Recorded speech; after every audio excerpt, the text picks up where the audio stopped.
The hometown Firebirds, who are undefeated on this young season, looking to go 4-0. Mike Pawlowski and company are. They finally regained the lead, 39-34, with 7:40 remaining here in the third quarter. Another squirrely kick. Carpenter fields it. He's going to try to get as much real estate as he can. The question is, see, he can try to run it out. If he gets tackled in the end zone, they just bring it out to the 5. It's a touchback. But if he goes out of the end zone and back in again and gets tackled, well, they've ruled the spot that he's down at the 1 foot line. A lot of times that's what the return people will see when they're in the end zone. If they see they're going to get tackled, they'll just run around in the end zone and stay in the end zone. That way the ball comes out to the 5. But he came out of the end zone, so that's where they're going to mark it. He tries to get some yards. He steps out right there, gets his hand on the ground, then back in the end zone, but it's at the 1. Nice catch. After a series of drops by the City Hawk wide receivers, James Bowden with the circus catch there to get their backs away from that goal line. You know, this league, it's difficult enough to cover all the great offensive players and offensive plays when you're hamstrung. But you have to control the things you can control, and that's like mistakes and special teams errors like the one Ron Carpenter just made. That's what just galls coaches. The give to Mike McClinton on the pitch to the left. He's got the first down for New York. Well, we saw Mike McClinton shaking up on his phantom touchdown, I guess we'll call it, and helped off the field, and he still doesn't look all together there. 255-pounder out of North Alabama, nicknamed the Freight Train. He's a teacher. So has 4 kids at home. I'm sure all his students are saying, come on, teach. Yeah, he's got the whole package. He's got the box cars and the caboose, the Freight Train. I believe that's a diesel engine on him, too. Good, solid Arena Football League player, Mike McClinton. 385! 385! First and 10 Hawks, and Perez is going for the downs. He's got Bob Bowden. Another great catch in front of number 21, Tommy Johnson. I'll tell you, the passing and the catching by New York tonight has been fantastic. Again, not a lot of real gamey routes, but there's been great coverage by Albany, but Mike Perez is just dropping the ball in here, showing the form he had when he was with Albany, and they were some of the top offenses in Arena Football. Again, this is pretty good coverage. He's got a step or so on him, lays the ball out there beautifully, so Bowden has to stretch for it. No way this is going to be intercepted. Just hangs on to the ball. That's his second circus catch of the night. Albany defensive coordinator Dennis Fitzgerald. No defense for catches like that. Perez, this time he had him open, overthrown. Yeah, you saw Bowden go up with just one hand that time. I think he knew he was going to get lit up if he went up with both. Perez did have him. Just a bad throw. This is a very tough area here for New York because Albany really does a nice job of man coverage, and now when you're in the red zone only on the 4-yard line, it gets a lot tighter. There's a lot less space for your wide receivers to look at. Did you take a look at the defensive coordinator Dennis Fitzgerald? Sure, he wants his guys up tight. Play up tight, jam them on the line, don't give any free releases. What he'd like to have is a Jack Lambert, the kind of player he coached in college at Kent State in the 70s. Mike McClinton, rumbling, bumbling, not stumbling, but breaking the plane of the goal line. Touchdown, New York. Well, the freight train wasn't speeding along right there, but he was chugging along, and he drove everybody on into the end zone. Giving out free ride tickets here. Look, he tries to go wide. Albany does a good job making him cut back. Look at him keep his legs going. Keeps driving and then stretches that ball as soon as it breaks a plane. That's 6, and he is he's down again. He's having a tough night ever since that hit he took on his touchdown reception. He is not all there.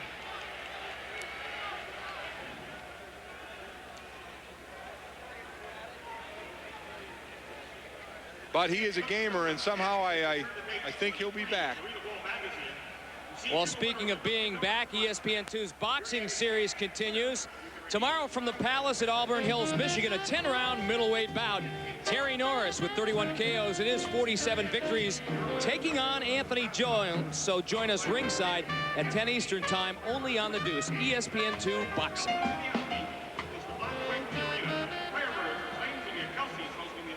You talk about the coverage getting tighter at the line. So New York tries to do it on the ground with the sweep to McClinton. Again, 255 pounds, and once he starts going north and south, he gets those shoulders low. Not enough people grabbing and wrapping him up. People just hit him with their shoulder and not driving their legs. McClinton keeps his legs going and is able to take him out into the end zone as he is up on his feet.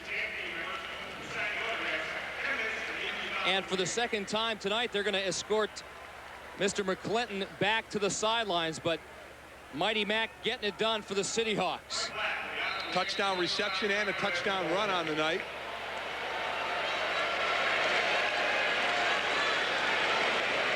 McClinton limped to the sidelines. One man we won't see returning tonight for Albany, number 50, John Crick. He may have a torn cartilage. He is out for the game. Mike Black for the extra point attempt. It's up, it's good, and New York back out in front, 41-39. Never say die. The second-year franchise with designs on an upset here in Albany. Stay with us. Memorial Day picnic. The New York City Hawks will not go away. As a matter of fact, they lead the undefeated Albany Firebirds by 2 with 3:46 remaining in the third quarter. Mike Black, the kickoff for New York. Cornelius White, the deep man for Albany. That one underneath the crossbar, out of bounds, out of the end zone. They'll bring it out to the 5-yard line. Touchback. Well, you've seen, we talked about Albany and their defense and how impressive it's been. Well, not doing it tonight. 42 they've given up per game, 39 already, and we still have just under 4 minutes to go in the third quarter. And Albany really has improved on the defensive side, not showing it tonight on the score, but that has probably been the most improvement they've made in the offseason. It was their #1 priority. Get more physical. There's certainly that. Pulowski going for it deep, and the pack judge had to take a dive. He fell, then tried to just roll on out of the way. Dwayne Gandy got caught up in that turf. The old turf monster got him. It's almost like a ninth defender out there. But pressure on Mike Pulowski. Give the New York City Hawks credit. That was Andy Chilcote. Played for Texas a season ago. Second down and 10. Eddie Brown, the motion man, to the left. That's where Pulowski's going, and he's got the touchdown maker. Again, we haven't seen a lot of Eddie Brown downfield. Mostly when he makes those catches when New York's playing off. Mike Pulowski seeing that, knowing when they're playing off of him, knowing that's when to go to him. New York a lot better success when they jam him on the line. All right, trade, rage right, wing loop, 60 pig on 2, ready? You hear the word pig, 60 pig, 60 is the protection. Pig, that word tells each receiver what route they have to do.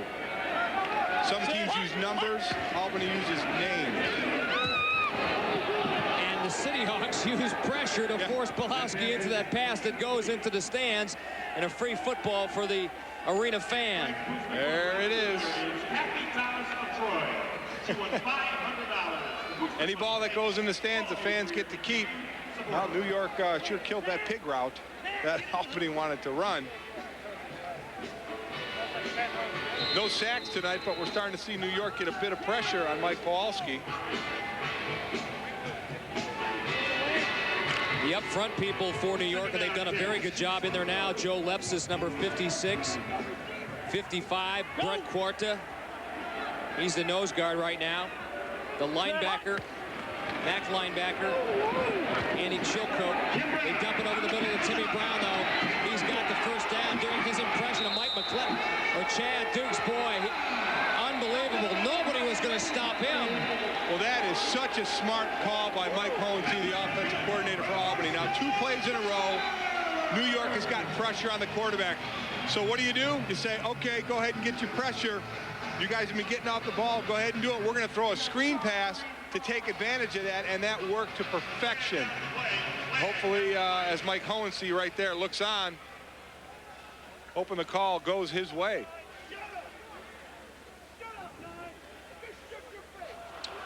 And that's going to be illegal use of the hands on the blocking. See, they've had good pass rush, so they'll let them come. Illegal use of hands, number 55 on the offense. Hands in the face, 5-yard penalty, repeat second down. Well, that's on Andy Jacobs after the catch was made. Jacobs was downfield. Right there, 55.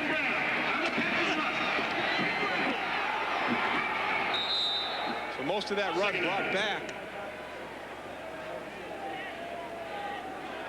Plenty of pop in both these teams, and that time Lepsis jumps off sides for New York. Haven't seen it as much as we've seen in the past, Mike. Both teams staying on side. Mike Pawlowski gets him with the hard count, as he's done so well all year. Prior to the snap, offsides, number 56 on the defense. Made contact with the offensive lineman, 3-yard penalty, still second down. A lot of times you'll try and do that after you get a penalty against you. You see the left side of your screen, the jump, and as soon as they make contact, contact was made before the ball was snapped. That's why the referee stopped the play. New York was 5 tonight.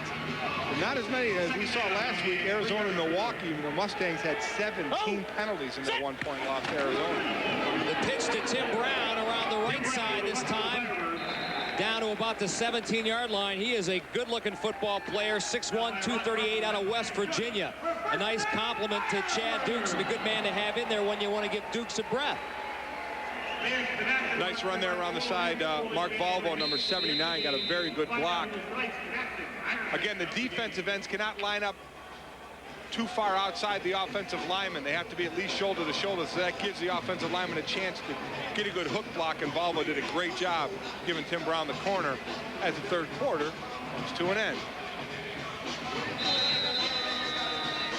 The Firebirds are on the move, but they trail by 2. It's the New York City Hawks on top, 41-39. Back with the fourth after this. Fourth quarter of play about to begin here at Pepsi Arena. Mike Adamle along with Mike Golick. The New York City Hawks hanging on to a 2-point lead over the Albany Firebirds. Through 3 quarters, it's been a pretty even match. New York able to capitalize on 2 Albany turnovers and turn them into points. And that still has been the difference in this game, though Albany has been fighting back to regain the lead. You know, Eddie Brown, he does have 3 touchdown receptions, so they are short in yardage. Hey, if you're not doing it reception-wise, these receivers, we saw Greg Hopkins and Cornelius White do it, Eddie Brown also. These guys get down the field and try and help each other out. That's a sign of great receivers. Bonafide superstar, not afraid to do a little blue-collar work. Pawlowski now in trouble again, and you can't say enough about this New York City Hawk front 4, except for that kind of crap. Well, that's Eddie Blake. We talked about him earlier. They forced Pawlowski out of the pocket, and then they do the extracurricular stuff and throw him over the side of the wall. Yeah. That the referees are going to, I think a few people are maybe leaving the game on this one. Eddie Blake, all 335 pounds of him, number 60. Again, his first game, he came from Winnipeg in the CFL. He was with the Miami Dolphins in the early 90s. Talked to him before the game. He said he wants to get another shot in the NFL.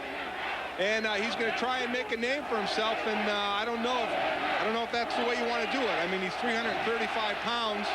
I think everybody knows he's a tough guy, and I think he tried to prove it a little too much there, and it may cost him.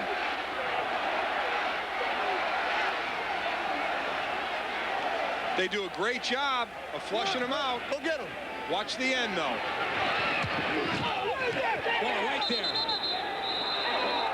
That was totally unnecessary. He tried to take Pawlowski's head off. Yeah, first he hit him in the back of the head into the wall, and then when Pawlowski turned around, he got him with the forearm under the chin. And just don't need that. I mean, it's enough you knocked him into the wall. Again, Eddie Blake's first game. as we both talked to him before the game, he was very excited to try and make a mark in the league and show that he can play in this league and maybe move back up into the NFL where he was.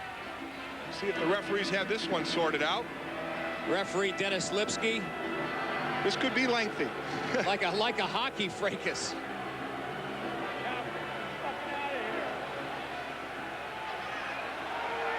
Personal foul, number 60 on New York, is ejected from the game. After all that, that's all that came out. You saw a few flags come. And there you see Eddie Blake as a large human being. His first arena football game, I don't know how memorable it will be, getting thrown out. Well, although this rivalry is very young, just 2 games prior to tonight, it is very heated. We saw that a year ago in 1997, the game where Pulaski threw for 9 touchdown passes, but there was a lot of headbanging going on and a lot of extracurricular activity. You know, and here on that play, there's a time and a place to get your shots in. You can get your shots in on linemen, running backs, quarterbacks. There is a time and a place to do it. And for Eddie Blake, who is normally, he was an offensive guard in the NFL and the CFL, not used to playing defense. You take a look at it. First you see the shot in the back of the head there. Now look right here, his right arm. He almost drives Pulaski's head over the wall and then tosses him on the ground. He could throw him out for any one of the 3 hits. Yeah, they could have thrown him out for the first one, the forearm karate chop, which almost took his head off. And then the last one was totally unnecessary. Ridiculous, really. I mean, there's a way of wanting to be tough and wanting to be known as a tough guy, and I'm sure Eddie Blake is known as one now. And then Rosie Nix at the end nailed somebody. But again, that doesn't help your team. Does not help your team. Now this was last year. Mike Perez in the end zone, and watch Mike Shine, number 99 for Albany. Drives him up against the wall. Referee's trying to break it up. And then the delayed reaction left hook. Ooh!